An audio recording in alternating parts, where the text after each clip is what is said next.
Topic है ये hydrolysis of amphoteric anion. Amphoteric का मतलब होता है ऐसे एनायन जिनका ड्यूल नेचर हो। उसके बारे में देखते हैं कैसा ड्यूल नेचर है उसका। ध्यान रखेंगे जब हम इसको हाइड्रोलाइसिस करेंगे कैटायन वाला पार्ट हाइड्रोलाइज नहीं होगा। जैसे एग्जांपल NaHCO3 NaHS। Na मतलब ये Na+ है जो ये कैटायन फॉर्म में, इसको हाइड्रोलाइज नहीं करेंगे।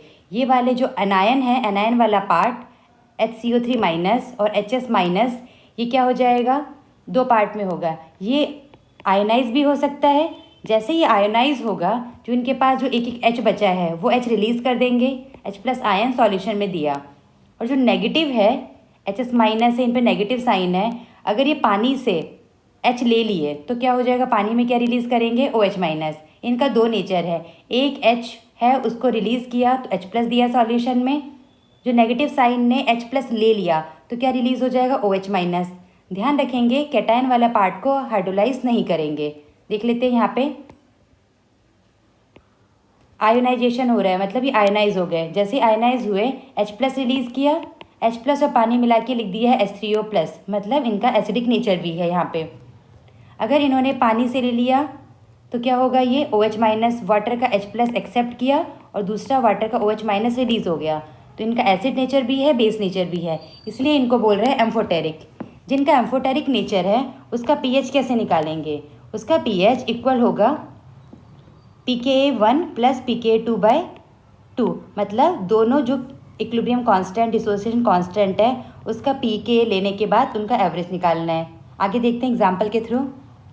जस्ट एग्जाम्पल H3PO4, ये क्या है हमारा, ट्राई बेसिक एसिड, 3 H+ देगा ये। अगर इसने पहला H+ दिया उसे क्या बोलेंगे, उस वाले डिसोसिएशन को Ka1, एसिड है इसलिए A लिखा है, फर्स्ट H रिलीज कर रहा है इसलिए 1 लिखा है। इसके पास एक और H बचा है तो उसको बोलेंगे Ka2। जैसे दूसरा H रिलीज किया क्या बन जाएगा, HPO4 2-।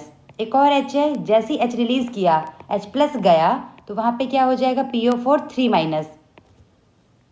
इस वाले बीच वाले पार्ट पे देखते हैं, ये क्या कर सकता है, हाइड्रोलाइज होके H लेके वापस बैक साइड जा सकता है, अपना H रिलीज करके आगे भी जा सकता है, मतलब ये बीच में है, ये बैकवर्ड भी जा सकता है, फॉरवर्ड भी, इसलिए इसको बोलेंगे एम्फोटेरिक एनायन। ये वाला पार्ट, ये भी इधर भी जा सकता है, ये आगे भी, ये दोनों क्या होंगे, एम्फोटेरिक स्पीसीज होंगे।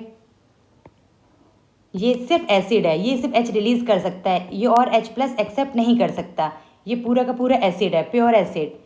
ये एम्फोटेरिक, ये भी, इसका भी नेचर एम्फोटेरिक। जो लास्ट में बचा है इसके पास अब एक भी H नहीं है तो H+ रिलीज नहीं करेगा, ये अब एसिडिक नहीं रहा, ये क्या कर सकता है, ये H+ एक्सेप्ट कर सकता है, इसका नेचर क्या होगा, सिर्फ बेसिक। पहला H+ रिलीज करने के बाद जो बना इसको बोलेंगे हम लोग फर्स्ट इक्विवेलेंस पॉइंट। जब दोबारा H रिलीज किया ये बना तो इसको क्या बोलेंगे, सेकेंड इक्विवेलेंस पॉइंट। लास्ट में जो थर्ड होगा उसमें क्या बनेगा, सिर्फ सॉल्ट, यानी नेगेटिव है तो सोडियम भी होगा या पोटेशियम भी, यानी एनायन फॉर्म में है, इसको हम सॉल्ट बोल सकते हैं। सिर्फ ये दे रखा होगा तो pH कैसे निकालेंगे, इसके पहले वाला Ka1 और Ka2 दोनों का pK करके /2 करना है। इसका दिया होगा, ये भी क्या है, एम्फोटेरिक स्पीसीज, इसके फर्स्ट वाला Ka2 और यहाँ वाला Ka3, दोनों का एवरेज लेना है pKa करके, Ka का एवरेज नहीं, pKa का एवरेज लेंगे। इसका क्वेश्चन के थ्रू देख लेते हैं। pKa 1 दिया है, 2 दिया है, 3 दिया है।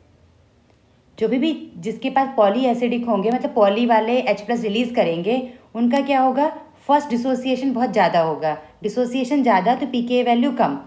जैसे जैसे फर्दर होगा डिसोसिएशन की वैल्यू, डिसोसिएशन कांस्टेंट की वैल्यू कम होगी तो pKa की वैल्यू ज़्यादा होगी। ये रहा उसका 3 है H, 3 एसिडिक है। 3 H होने का मतलब जरूरी नहीं है कि एसिडिक ही हो, पर इस केस में उसके तीनों हाइड्रोजन एसिडिक हैं तो तीनों रिलीज किया तो पहले का है 3 7 1। फर्स्ट इक्विवेलेंस पॉइंट पे pH कैसे निकालेंगे, फर्स्ट इक्विवेलेंस पॉइंट पे क्या होगा, सिर्फ इस वाले पे फोकस करेंगे, ये वाला पॉइंट सेकेंड, ये थर्ड। फर्स्ट इक्विवेलेंस पॉइंट का pH क्या होगा, यहाँ का Ka और इस Ka का pKa/2 करना है। सेकेंड में यहाँ पे pKa प्लस ये वाला pKa का एवरेज। थर्ड में सिर्फ सॉल्ट है, वहाँ पे सिर्फ pKa से नहीं होगा, यहाँ पे क्या लेना पड़ेगा हमें, सॉल्ट हाइड्रोलाइसिस का कंसेप्ट। देख लेते हैं, यहाँ पे सॉल्व किया गया है। आप भी अपना आंसर मैच करें। pH at first equivalence point pK1 plus pK2/2, वो वैल्यू दे रखी थी 3 और दूसरी 7। इसका कर लिया है एवरेज, जो आ गया है 5। सेकेंड इक्विवेलेंस पॉइंट पे क्या रहेगा हमारा, HPO4 2-। ये भी क्या है, एम्फोटेरिक। फर्स्ट वाला भी एम्फोटेरिक था, यहाँ लिखा नहीं है, वो एम्फोटेरिक ही नेचर है। सेकेंड वाले के लिए क्या करेंगे, उससे पहले वाले का Ka और बाद वाले का Ka से pK निकाल के एवरेज करेंगे। जब लास्ट वाला H रिलीज हो गया, उसे कहेंगे थर्ड इक्विवेलेंस पॉइंट। उसमें क्या है, ये सिर्फ हमारा सॉल्ट है, तो इसका pH एवरेज से नहीं निकालेंगे। कैसे निकालेंगे, सॉल्ट हाइड्रोलाइसिस के फॉर्मूले से। क्लियर। इसी के बेसिस पे क्वेश्चन है, देखते हैं क्या लिखा है। H3A, इसके पास 3 H है और लिख भी दिया है ट्राई बेसिक एसिड, मतलब तीनों H ही रिलीज करेगा। इसका दे दिया है हमें वॉल्यूम और कंसंट्रेशन। वॉल्यूम कंसंट्रेशन दिया है, यहाँ से मोल निकाल सकते हैं अगर रिक्वायरमेंट हुई तो। इसको टाइट्रेट किया है बेस के साथ। जैसे ही बेस के साथ टाइट्रेट करेंगे तो बेस स्लोली ऐड करेंगे। तो पहला बेस क्या होगा, OH-। इसका पहले एक H+ लेगा। एक H+ लेने पे जो रिएक्शन होगा उसे कहेंगे फर्स्ट इक्विवेलेंस पॉइंट। फिर और बेस डालते जा रहे हैं, ये क्या करेगा, अपना सेकेंड H+ रिलीज करेगा। जब सेकेंड H+ के साथ रिएक्शन होगा, सेकेंड इक्विवेलेंस पॉइंट। जब लास्ट में थर्ड रिलीज करेगा, उसे कहेंगे थर्ड इक्विवेलेंस पॉइंट। ये तो हमें पता चल गया। तो क्वेश्चन में क्या पूछा है, what is the ratio H3A, इसका कंसंट्रेशन, इन दोनों के कंसंट्रेशन का रेशो बताना है। कब, at the second equivalence point. Second equivalence point पे क्या रेशो होगा, Ka, K2, K3 सब दे रखा है। तो सेकेंड इक्विवेलेंस पॉइंट पे हम क्या निकाल सकते हैं, pH इन दोनों की हेल्प से। फर्स्ट अगर होता तो इन दोनों से एवरेज निकालते, बट क्या पूछा है सेकेंड, तो किन दोनों का एवरेज होगा, K2 प्लस K3 वाले का pK से एवरेज निकालेंगे।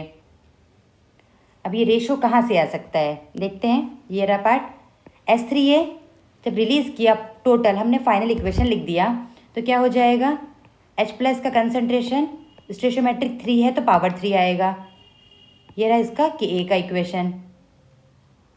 अब ये फाइनली जब तीनों H रिलीज़ करने पे जो K होगा इक्विलिब्रियम कांस्टेंट, वो कैसे निकालेंगे, एक एक करके का दे रखा है, उससे निकालते हैं। देखें, H3A जब रिलीज़ किया तो इसका है Ka1, सेकेंड रिलीज़ किया Ka2, ये सब गिवन है। इन तीनों को जब ऐड कर देंगे, जैसे ही ऐड किया, ये वाला पार्ट इससे कैंसिल, ये इससे कैंसिल, क्या बच गया हमारे पास, H3A, A3- और 3 H+, यानी ये यहाँ पे लिख दिया है 3 H+। तीनों इक्वेशन को जब ऐड करेंगे तो इक्विलिब्रियम कांस्टेंट की वैल्यू ऐड नहीं होती है, वो क्या हो जाती है, मल्टीप्लाई हो जाती है।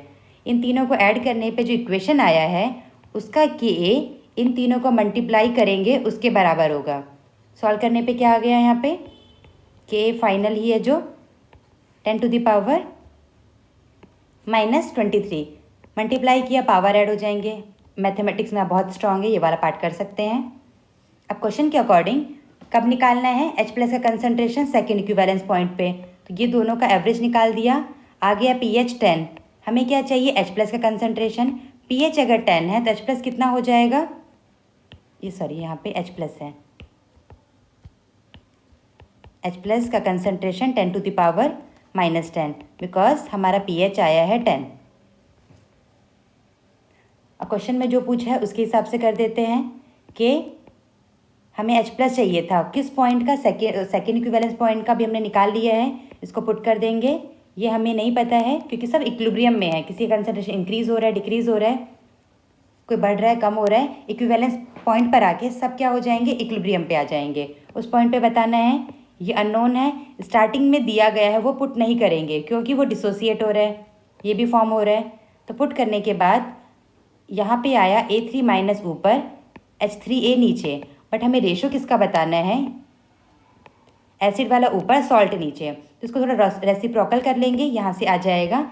सॉल्व करने पे आ रहा है answer 10⁻⁻7। Thank you, take care.